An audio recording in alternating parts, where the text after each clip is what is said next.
again. We're going to start tearing down the Godzilla engine. This is my own personal engine that's going in the Edsel wagon. We're going to be doing a cam swap. We ordered a stage 1 blower cam from Willis engines. We also ordered a VCT limiter to limit the variable cam timing, and an OBR control system to get it running.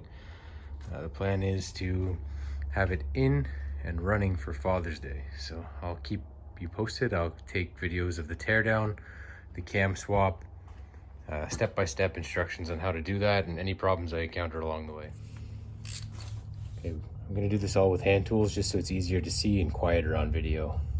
I'm gonna remove the water pump pulley.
Also going to remove the water neck just for clearance.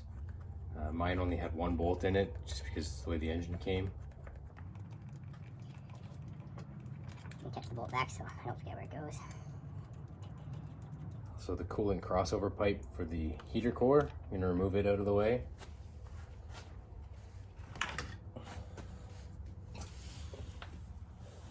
That's basically the top disassembled. We're going to move here and start removing the lower pulleys, the air conditioning compressor, the tensioner, the harmonic balancer, power steering pump, and then the front cover is almost ready to come off. Just have to undo some oil pan bolts and remove the water pump itself.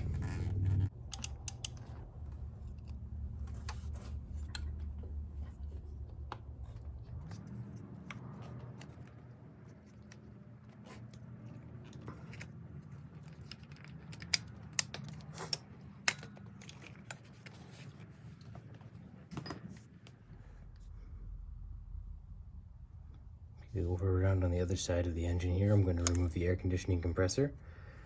My lines were cut when the engine was removed, so I don't need to worry about that. If you're in a vehicle, then you'll have to remove these two pressure lines after evacuating the system. You'll have to unplug this wiring harness, and then there's 1, 2, 3 10mm bolts, and then the compressor will come free. Alternately, if you're leaving the compressor in the vehicle, you leave these lines attached, unplug the wiring harness, undo the 3 bolts, and just swing the compressor out of the way, and that way you don't need to evacuate the lines. Okay, she's stripped down quite a bit now. The alternator's removed, the air conditioning compressor's removed, all the wiring harnesses are clear, the upper intake is gone, water neck and crossover tube for the coolant. Belt tensioner obviously is out. So now we have to remove the water pump, which 2 of the bolts came removed already, but the rest are very easy. Water pump is down to the last 2 bolts. I already broke them free, just have to take them out. I put a rag down just in case there's a little bit of coolant left. The engine has been drained, but I don't want to make a mess.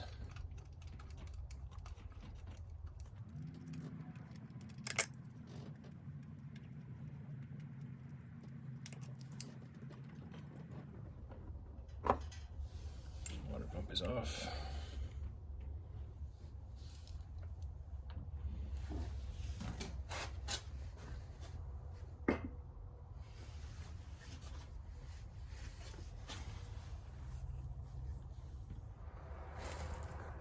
Power steering pump. 1 bolt, 2, 3. This one is actually below, underneath the high pressure line, so you have to take the high pressure line off to access this 1 bolt. Take those 3 bolts off and the power steering pump comes free.